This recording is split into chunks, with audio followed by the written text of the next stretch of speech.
जय हिंद साथियों, स्वागत है आप सभी का अपने YouTube channel tiger with Gautam में।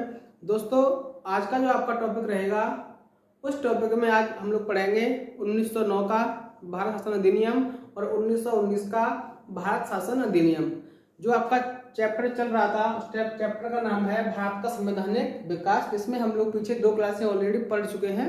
तो आज हम स्टार्ट करते हैं कि सन 1919 का भारत 1909 का सबसे पहले पढ़ेंगे 1909 का भारत शासन अधिनियम।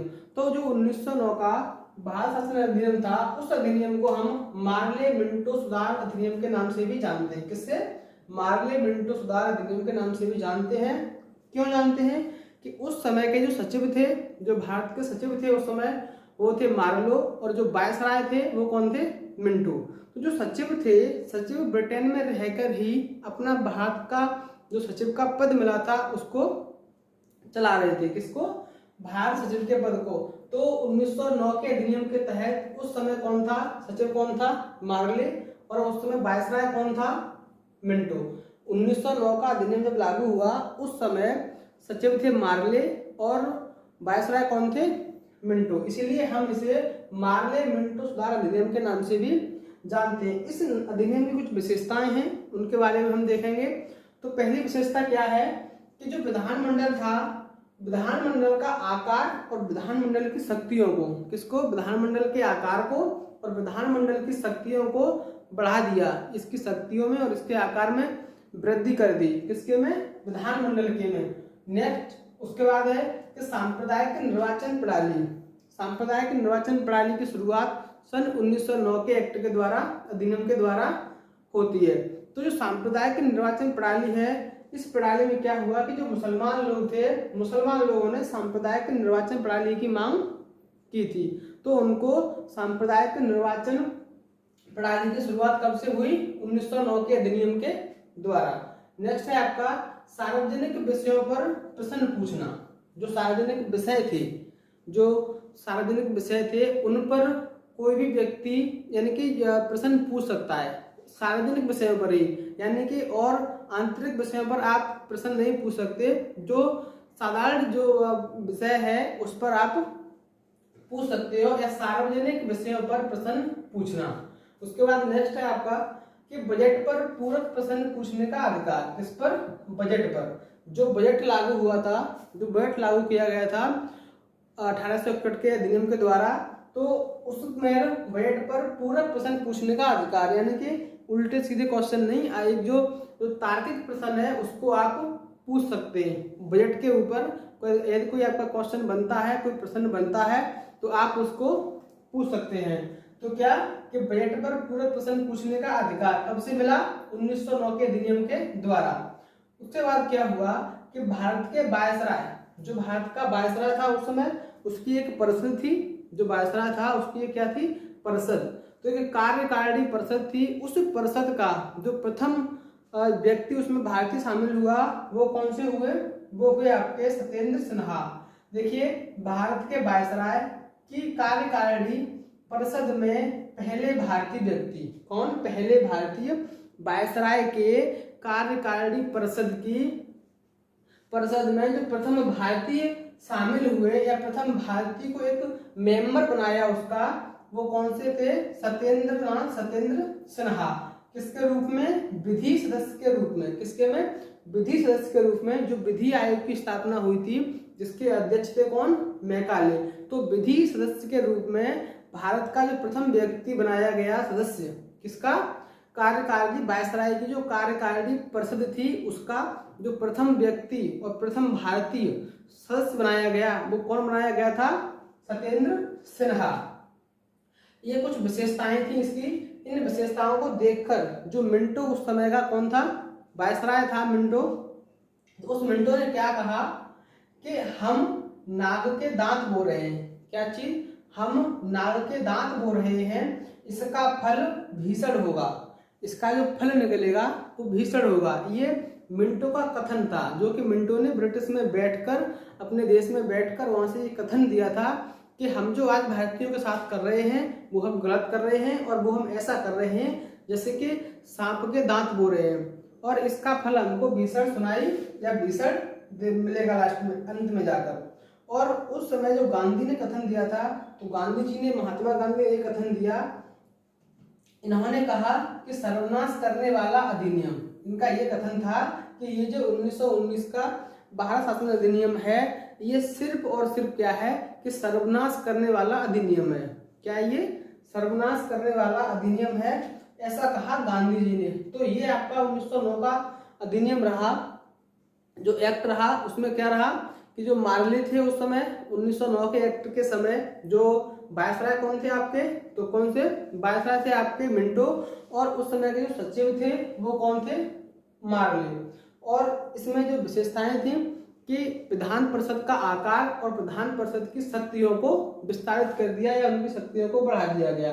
सांप्रदायिक निर्वाचन प्रणाली की शुरुआत कब से हुई, ये सीधा क्वेश्चन पूछता है कि सांप्रदायिक निर्वाचन प्रणाली की शुरुआत कब से हुई, तो ये कब से हुई, 1909 के अधिनियम से। उसके बाद सार्वजनिक विषयों पर प्रश्न पूछना, जो सार्वजनिक विषय थे, सार्वजनिक विषयों पर प्रश्न पूछना, और बजट पर पूरक प्रश्न पूछना। जो बजट स्टार्ट किया था तो उस पर क्या है कि हम प्रश्न पूछ सकते हैं। उसके बाद जो सबसे महत्वपूर्ण, इसका जो सबसे महत्वपूर्ण पॉइंट है वो कौन सा है, ये वाला, कि भारत के वायसराय की कार्यकारी परिषद में पहले भारतीय कौन थे। भारत के वायसराय की कार्यकारी परिषद में प्रथम वायसराय भारतीय व्यक्ति कौन थे, तो वो कौन थे, सत्येंद्र सिन्हा, विधि सदस्य के रूप में इनको चुना गया। और मिंटो का कथन ये था कि हम भारतीयों के लिए या भारत में सांप के दांत लो रहे हैं और इसका अंत भीषण होगा, इसका जो परिणाम मिलेगा बहुत खतरनाक मिलेगा। और गांधी जी ने ऐसा कहा कि ये जो 1909 का अधिनियम है, 1909 का जो अधिनियम है, ये अधिनियम सर्वनाश करने वाला अधिनियम है। इसके बाद आपका नेक्स्ट अधिनियम आता है 1919 का अधिनियम। कौन सा, 1919 का अधिनियम आता है। तो 1919 के अधिनियम के समय जो सचिव थे वो कौन थे, मॉन्टेग्यू। कौन, मॉन्टेग्यू उस समय के सचिव थे। और जो चेम्सफोर्ड थे वो ये वायसराय थे। कौन, ये कौन थे, ये वायसराय थे। और जो सचिव थे वो कौन थे, मॉन्टेग्यू। इसके कान में लगाओ सामने वाले के। बेटा चैटिंग बाद में कर लियो, थोड़ा पढ़ाई पे ध्यान दे लो अभी, नहीं तो पढ़ते रह जाओगे, बाद में पढ़ते रहना, 30 साल तक कुछ नहीं होने वाला, ठीक है। अल्फाबेट में 26 अक्षर होते हैं और एक्स के जाने से कोई फर्क नहीं पड़ता, समझे। अभी तुम चैटिंग में लगे पड़े हो, इसको थोड़ा साइड कर दो। अल्फाबेट में 26 अक्षर होते हैं और एक्स के जाने से कोई फर्क नहीं पड़ता, ठीक है। हम लोग सपने तो अपलोड कर लेते हैं।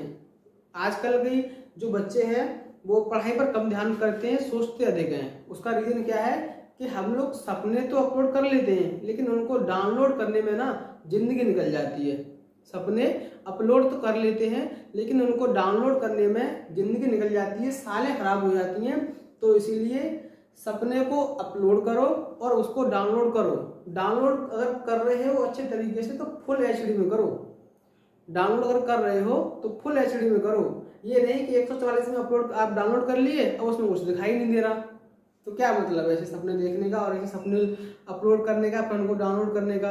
आप डाउनलोड करने का कोई मतलब है, 144 में आप डाउनलोड करोगे, देखो ना कुछ पाओगे नहीं, ना देख पाओगे ना दिखा पाओगे, ना उसका कोई महत्व है। तो इतना है कि आपका काम चलता रहेगा और काम चलने से आजकल कुछ नहीं होता। इसलिए सपने अपलोड करो और अपलोड कर रहे हो अगर, या तो सपने अपलोड मत करो, अगर कर रहे हो तो ऐसे अपलोड करो, फिर उनको इस क्वालिटी में डाउनलोड करो, बेहतरीन क्वालिटी में, फुल एचडी में उसको डाउनलोड करो, ठीक है। तो अभी थोड़ा पढ़ाई पर ध्यान दो, बाद में नहीं तो फिर तुम पढ़ते रहना। तो देखिए क्या चल रहा था, 1919 का भारत शासन अधिनियम चल रहा था।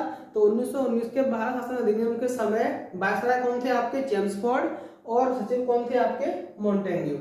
इस 1919 के अधिनियम की जो विशेषताएं रही वो ये रही कि प्रांत में द्वैध शासन की शुरुआत क्या रही, कि प्रांत में द्वैध शासन स्टार्ट कर दिया। और द्वैध शासन के जो विषय रहे, दो विषयों को अलग अलग कर दिया। एक विषय बना दिया आपका आरक्षित विषय और एक विषय कर दिया आपका हस्तांतरित विषय। तो जो आरक्षित विषय था उसमें आय रख ली और जो हस्तांतरित विषय था उसमें खर्चा को रख दिया। क्या कि प्रांत में द्वैध शासन स्टार्ट किया और द्वैध शासन में ऐसे विषयों में, दो विषयों में बांट दिया, जिसमें पहला विषय रखा आपका आरक्षित विषय और दूसरा रखा आपका हस्तांतरित विषय। आरक्षित विषय में क्या रहा आपकी आय और हस्तांतरित विषय में क्या रहा खर्च। जो आय है, आय में के जो विषय रहे, क्या रहे, इसके जो विषय रहे उसमें राजस्व और पुलिस और वित्त, क्या क्या, राजस्व, पुलिस और वित्त। और हस्तांतरित विषय में कौन कौन से रहे थे, 2 विषय दिए, आरक्षित विषय और हस्तांतरित विषय। आरक्षित विषय में आयु और हस्तांतरित विषय में कौन सा रखा गया, सिर्फ यानी खर्च। तो आयु में राजस्व, पुलिस और वित्त ऐसे विषय रखे गए जिनसे कुछ प्राप्ति हो, और खर्च में ऐसे विषय रखे गए जिसमें शिक्षा है, स्वास्थ्य है, स्वास्थ्य में तो हमेशा खर्च ही होता है, स्वास्थ्य खराब होने से कोई आय तो होती नहीं है, और शिक्षा में खर्च ही होता है स्टार्टिंग में। तो खर्च वाले विषय कौन से रहे, हस्तांतरित विषय, और आरक्षित विषय कौन से रहे आपके, आय वाले विषय रहे आपके राजस्व, पुलिस और वित्त। ये जो उत्तरदायी नहीं होंगे ये तो रख लिए अंग्रेजों ने अपने पास, कौन से वाले, आरक्षित विषय, और ये दे दिए भारतीयों को, किसको, ये दे दिए भारतीयों को, ये तो अंग्रेजों को दे दिए, ये दे दिए भारतीयों को। यानी कि जो आय का हिस्सा था वो अंग्रेजों ने ले लिया, और जो व्यय खर्च करने का मौका था वो किसको दे दिया, भारतीयों को दे दिया। तो ये और ऐसा नियम लागू किया कि ये उत्तरदायी नहीं होंगे, यानी कि इसमें कुछ भी हो, आय हो न हो, कुछ भी हो, इसमें कोई क्वेश्चन नहीं पूछ पाएगा, ये उत्तरदायी नहीं है किसी के प्रति भी, ये किसी के प्रति उत्तरदायी नहीं है। और ये उत्तरदायी है कि आपने खर्च किया है कि नहीं किया, किसी का स्वास्थ्य खराब है तो उत्तरदायी है ये, आपने उसको दवा क्यों नहीं दिलाई। लेकिन जो आय वाले आय थी वो इधर, और जो खर्च थे वो इधर, हस्तांतरित विषय में, तो अलग अलग विषयों में बांट के, तो ये उत्तरदायी होगा और ये उत्तरदायी नहीं होगा। कि उसके बाद नेक्स्ट पॉइंट आपका आता है केंद्र में द्विसदनात्मक प्रणाली। उसके बाद नेक्स्ट पॉइंट है आपका केंद्र में द्विसदनात्मक प्रणाली। कौन सी, द्विसदनात्मक प्रणाली। तो इसमें देखिए द्विसदनात्मक प्रणाली किस तरीके से रही कि केंद्र को अलग कर दिया और राज्य को अलग कर दिया। किसको, केंद्र को अलग कर दिया और राज्य को अलग कर दिया। एक बनाया आपका राज्य परिषद और दूसरा बनाया केंद्रीय विधानसभा, काउंसिल ऑफ स्टेट और काउंसिल ऑफ असेंबली। कौन सी, केंद्रीय विधानसभा और राज्य परिषद, काउंसिल ऑफ स्टेट और council of assembly. Council of state, इसके जो मेंबर रहे उनकी संख्या रही 60। कितनी, जो काउंसिल ऑफ स्टेट है इसमें सदस्यों की संख्या 60। कितनी रही, 60। और उसका जो कार्यकाल रहा काउंसिल ऑफ स्टेट का, उसका कार्यकाल रहा 5 वर्ष का। कितने का, 5 वर्ष का। और जो काउंसिल ऑफ असेंबली बनाई उसमें सदस्य थे 145। कितने, 148, 145 सदस्य किसमें, काउंसिल ऑफ असेंबली में। और इसका जो टाइम रहा वो रहा 3 ईयर का। कितने का, 3 साल का इसका समय रहा, 3 साल का। उसके बाद क्या होता है कि एक लोक सेवा आयोग का गठन किया गया। किसका, लोक सेवा आयोग का गठन किया गया। कब, 1926 में। 1926 में लोक सेवा आयोग का गठन किया गया। और लोक सेवा आयोग का जो गठन हुआ वो ली आयोग की सिफारिश पर। एक आयोग बनाया, कौन सा, ली आयोग। तो ली आयोग की सिफारिश पर लोक सेवा आयोग का गठन किया गया सन 1926 के अंदर। तो 1926 में जब लोक सेवा आयोग का गठन किया गया उस समय जो फर्स्ट पीएससी अध्यक्ष थे, जो लोक सेवा आयोग था उसके जो पहले अध्यक्ष थे, कौन, जो पहले अध्यक्ष थे लोक सेवा आयोग के, वो कौन से थे, सर रॉस वर्कर। जो पहले लोक सेवा आयोग के अध्यक्ष थे सर रॉस वर्कर। और इसी को आगे जाकर पीएससी को यानी लोक सेवा आयोग को 1950 में यूपीएससी कर दिया, यूनियन पब्लिक सर्विस कमीशन। क्या कर दिया, संघ लोक सेवा आयोग। लोक सेवा आयोग से सन 1950 में आगे चलकर और यूपीएससी कर दिया, यानी कि संघ लोक सेवा आयोग कर दिया, यूनियन पब्लिक सर्विस कमीशन ये कर दिया। और ये जो 1919 का जो अधिनियम था, ये 1919 का अधिनियम 1921 में लागू हुआ। कब लागू हुआ, 1921 में। तो जिस समय इसको लागू किया, कब, 1926 में बनाया इसको, और बनाने के बाद 1926 में इसको लागू कर दिया ली आयोग को, लोक सेवा आयोग को। और लोक सेवा आयोग जो बनाया वो ली आयोग की सिफारिश पर। तो जो लोक सेवा आयोग बनाने के बाद इसकी एक समीक्षा की गई कि 10 वर्षों बाद इसकी समीक्षा की जाए। कितने वर्षों बाद, 10 वर्षों बाद 10 वर्षों बाद इसकी समीक्षा होगी। इसकी समीक्षा के लिए कमेटी बनाई और 10 वर्षों बाद इसकी समीक्षा होगी। और 1919 के बाद 1927 में साइमन कमीशन, किसका, 1927 में साइमन कमीशन का गठन हुआ। कहां पर, ब्रिटेन के अंदर 1927 में साइमन कमीशन का गठन हुआ। और साइमन कमीशन का जो गठन हुआ उसमें सदस्यों की संख्या थी, सदस्य कितने थे? 7 सदस्य थे। लेकिन इसकी एक कमी ये थी कि इसमें एक भी भारतीय नहीं था। भारतीयों के लिए बनाया गया कानून या भारतीयों के लिए बनाया गया कानून जिसमें एक भी भारतीय नहीं है, यानी कि भारतीयों की कोई भी सलाह नहीं ली गई और ये भारतीयों के लिए बनाया गया था। और सन 1928 में ये भारत आया।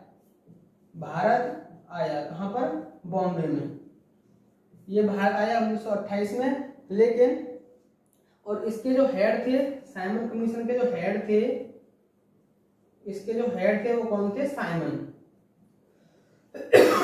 इसके हेड थे कौन? साइमन कमीशन के हेड थे। और इसको देखकर और इसी के लिए 1928 में जब ये भारत में आया तो भारत में आने के बाद साइमन के विरोध में, इस साइमन कमीशन का भारत में आने के बाद इसका विरोध हुआ। इसके विरोध में लाला लाजपत राय की